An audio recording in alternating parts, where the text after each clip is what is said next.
Hello, this is Zach Brooks with World Transplant Athletes. Tips and tricks by and for transplant athletes anywhere, anytime, and of course, online. If you have a body with a new part and you can move, you are a World Transplant Athlete. As a two-time kidney transplant recipient and frequent participant at local, national, and world games, I always wonder, how do other recipients take care of their bodies and prepare for competitions? Well, for me, there's only one way to find out, and that's to talk and learn from the most inspiring transplant athletes in the world. Today, I have Donna Hart from Canada with me to share her tips. Donna, nice to see you. How are you? I'm fine. Thanks, Zach. Thanks for asking me to join this. I'm quite excited. Yeah, absolutely. So Donna is, anyone who doesn't know Donna, I'll get to brag about her a little bit. She probably would never do this herself. What she's so wonderful at is connecting people to other people. And she has sort of an instinct, like if there's two people with sort of in the same orbit, they should know each other. Like she has such a beautiful instinct to connect others. So I really enjoy Donna's ability and desire to want to make people connected in this world. So it's really fantastic. So Donna, what I like to do is I like to warm guests up by having the audience members know you through just a few basic questions. So it's okay if I ask you a few questions? Mm-hmm. Mm-hmm. Fantastic. So question number one, which transplant did you have? I had a heart transplant, 2015. 2015. Wow. Donna Hart has a heart transplant. What was the cause of the heart failure? Post-mortem, it was sarcoiditis, but pre-post-mortem, they thought I had giant cell myocarditis. Didn't have, really any heart disease, and thought I needed a puffer. And 6 weeks later, I was listed for a heart. Wow. Your life changed quickly, huh? Yeah. Like it was, well, not funny, but funny. But like on a Tuesday, I swam like 2.2 kilometers, and Sunday I was in cardiac ICU. Yeah, that's just stunning. I was pretty out of breath during that swim, and yeah, I was pretty out of breath. It's amazing I didn't kill myself. Wow. But you got a nice swim in before you're... Yeah, exactly. Yeah. Okay, well, that makes it all worthwhile. So the next question I have for you, if you had to summarize your transplant journey in one word, what would it be? Hard. I would say, I can't say it in one word, but recovering from heart transplant, bar none, is the hardest thing I've ever done. I mean, it seems obvious from someone who hasn't had that, but was the physical, the mental, like, can you summarize that a little bit? Yeah. So physically, just sheer exhaustion sometimes, the meds and the force that the meds take on your body.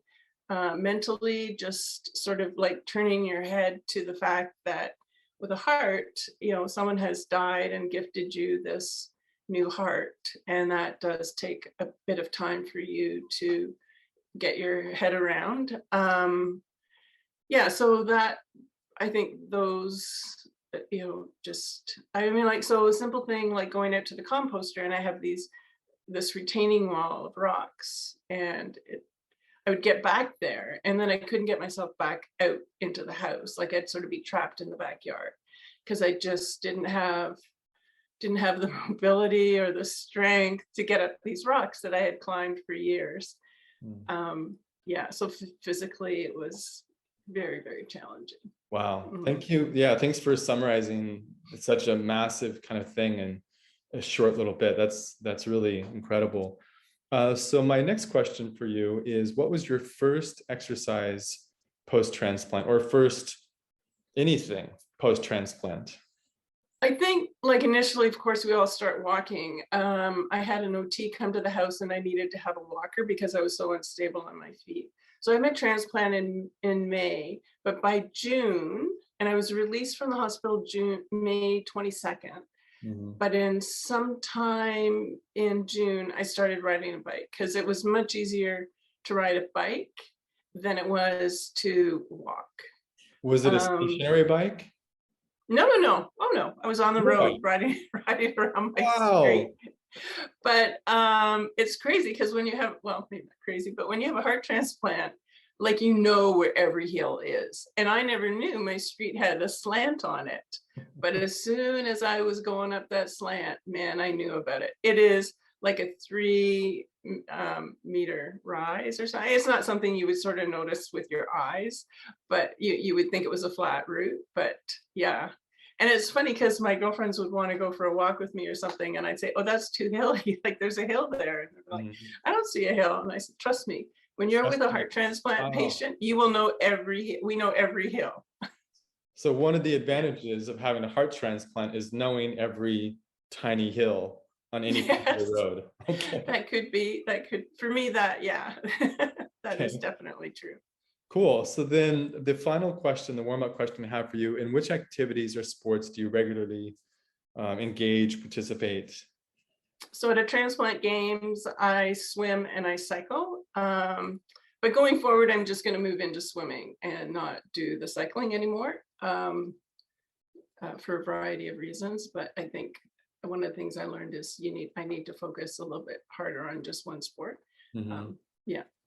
Yeah, also I mean, cyclists out there know that it is a massive amount of dedication to bring your bicycle from one Yeah. point in the world to another point. It's more money, more time, more energy, more Right. exhaustion. It's a lot. Right. Yeah, Yeah, it is. Yeah, you're right. You're right. Where great. the pool is a neutral place. Pool is a neutral place, just some Yeah. goggles and you're ready to go. Yeah. Yeah. Wow. So thank you for sharing some of a little bit about you. So now let's get to the heart of the show, which is where you share your tips. So a couple of weeks ago, you shared your tips with me. So thanks again. And what I like to do is I like to read the tips 1 through 5, and then we'll go back to the top and you walk through those tips for people listening and watching the show. So tip number 1, you say set SMART goals, and SMART you have in capital letters. So I think it's Hmm. an acronym. So looking forward to that. Number 2, you say motivating music. So that seems obvious, but I'm interested in hearing more. Number 3, you list meditation / relaxation. And I've heard this from another athlete now. I'm interested in finding out why this is important for exercise. Number 4, join a club. And number 5, comparison is the thief of joy. Run your own race. I can't wait to hear more about that. So let's go back to the top and just talk us through why you said number 1 for you, set SMART goals is so important. So SMART is an acronym that stands for specific, measurable, achievable, realistic, and timely goals. So a SMART goal incorporates all of these criteria to help you focus your efforts and increase your chances of achieving your goal. So just being able to sort of break down that goal of whatever it is and make it achievable as opposed to, I think I will run for the moon. So how are you going to get there? The World Transplant Games has the billion step challenge. So how are you going to get there? So a measurable goal might be, I'm going to walk 10,000 steps a day. So that's measurable. It's achievable for many of us. And if it's not, you can just dial that back a bit. It's realistic. And you've got a timeline, usually when you're going into an event, you've got a timeline of when you want to achieve that by. Okay. Thank you. Can you say the acronym again? So it's specific. SMART, specific, measurable, achievable, realistic, and timely. Okay, good. Yeah, I like this type of tip because it's very much applied knowledge, and you can say, okay, how is this Mm-hmm. specific today? You can Mm-hmm. think through each of those letters for your life at that moment to give yourself Mm-hmm. that little ability to go from point A to point B. Yeah, I really Mm-hmm. like that. Thank you, Donna. You're welcome. Yeah. So tip number 2, you have listed motivating music. Why is that important to you? So I use motivating music even when I'm not exercising. Um, and so I would listen to songs that sort of pump me up. And because I don't listen to music when I'm cycling, and of course, not when I'm swimming, but I can play that soundtrack in my head. And it for me, it helps me keep going. At the same time, when I'm like through the house, like, listening to this music, I visualize myself in the event. One thing I learned while I was waiting for my transplant was that vis- visualization can really help you achieve your goal. And honestly, I didn't believe it. I didn't believe it at first, but it honestly works. Because I remember when I was competitive canoeing, and that was back in 1992, the coach telling us this, and I was like so skeptical. But it really does work. If you can picture yourself on the podium, that's where you will end up. Somehow it just, you're training and everything because you're visualizing it, and you've got smart goals in place. It just moves you in that direction that you want to go. Wow. Don't ask me how it works. I don't know. I don't really know, but I just know it works. Yeah.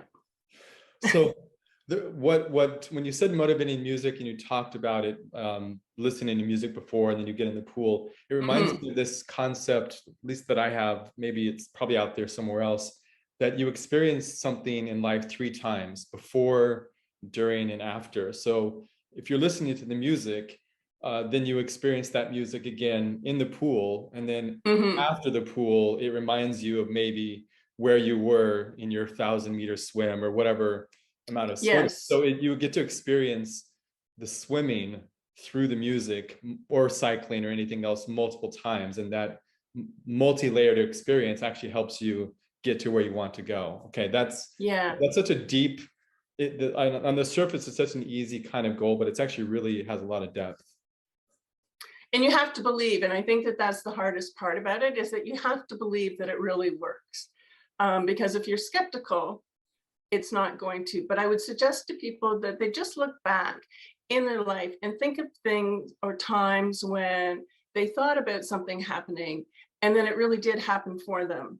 And they didn't know how or why, but it did. And that would be your starting point of realizing that, yeah, this can happen.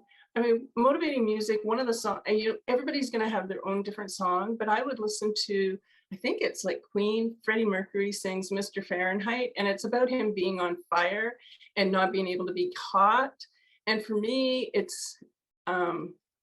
just real, I mean, I can picture myself riding my bike, as I say this, riding my bike and playing that soundtrack over my head. Or Imagine Dragons, and the guy sings a song about people not believing that he could do this, but here he is. And again, like that, for me, it's just not that anyone didn't believe I could do it. But for me, it's like, don't put yourself in the back of the stands, put yourself at the front. Yeah. Wow. Yeah. Thank you, Donna. That's, it's really inspirational. Thank you. Tip number 3, you have meditation and relaxation. Why is that for you? Because you can get too overwhelmed and start feeling stressed that you're not going where you need to go. Like it's easy to get too obsessed with the plan. And I think, everybody needs to sort of step back, relax, and focus. Because if you can't focus, you're not going to be able to achieve your goals. And so just step back, stop ruminating about what's going on, and just relax and be in the moment. And when you're competing, you really do need to be in the moment, and you really just need to be focused on yourself and not who's behind you or who's in front of you and what they're doing, but what are you doing? Yeah, so I wrote a book, and in the book I wrote about this concept. Again, maybe someone else has written it before, but there's 3 types of learning. There's learning something the brand new time, relearning, so going back and learning again, and then unlearning. And this one falls into the category for me of relearning. And I talked about this the other day with another interview, that you constantly have to remind yourself to, stay in that moment and enjoy what you're doing. So this is like a tip to constantly remind yourself to do what you know. You know what to do, Yes. but you do what you know. Yes. It's a really important tip. So thank you, Donna. That's amazing. Yeah. It really is about taking the time, and you kind of, and not be like, oh, I shouldn't be doing this. I shouldn't be watching, or doing whatever. I should be out, practicing. But really the relaxation is just as important as the practicing. Excellent. Thank you, Donna. So the next tip you have is join a club. Why? So I found joining a club, whatever club that you're interested in, you're going to make connections with people, and these people will be your cheerleaders. And quite honestly, they're the people who told me that I could do what I didn't think was possible. It was a friend of mine cycling who, when I told her I was cycling, she said, well, you should go for records. I was just like, I thought just participating was enough. But apparently not. And I say that jokingly, but that put the idea in my head that I could hope for more. And I wasn't just sort of working in a vacuum. I mean, these people came out to my meets, they supported me. It just made a world of difference. Yeah, and I just can't say enough about joining a club. Like, it really does help you move along, and you're not feeling like you're doing this alone. Yeah, the power of community. Fantastic. Yeah. So now the final tip is the one, when I read this the first time, I was the most excited about, and I have to read it again because, as a writer, I love the way you've used words here. So comparison is the thief of joy. Run your own race. Talk about that. Why is that so important for you? So, like, as a woman, women are brought up, and we're in Canada, we're socialized to be always comparing ourselves to other women. And it was actually a friend of mine who said that, and I thought, oh my goodness, this is so true. And also, you're looking at people when you're in a competition, and these people have maybe come ahead of you, and maybe you're not happy with your time, or not necessarily not happy with your time. That's not the right thing to say. You're just not happy with where you placed, because you're comparing yourself to them, as instead of looking at what were you doing in your training and how did that compare on race day? Like, did you have a good race? Because if you were used to cycling 19 kilometers an hour, and everybody who you cycled with came in at 25, but you did 20, like, I would argue you had a really good day. So don't compare yourself to the 25 group.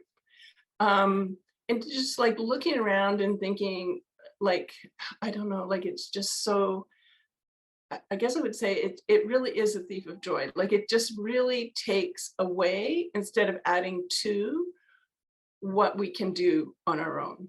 Looking at someone else and saying, I want to be there, unless that's inspirational, that's taking away from what you could be doing. It really is. It's not moving you forward.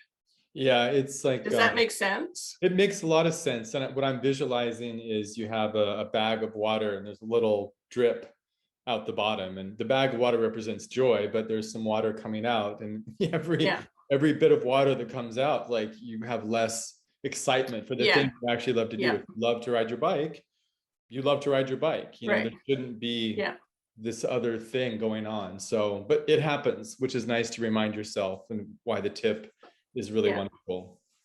Wow. Thank you so much, Donna. That's excellent. So it was fun. Good. So thank you so much for being a guest on World Transplant Athletes. For audience people out there, you can log on to facebook.com World Transplant Athletes, or Instagram World Transplant Athletes. World Transplant Athletes, tips and tricks by, such as Donna, by and for transplant athletes, anywhere, anytime, and of course, online. If you have a body with a new part and you can move, you are a world transplant athlete. Donna, this is such a thrill. I love seeing you and talking to you. Thank you. Thank you, Zach. It's always good to get together with you too.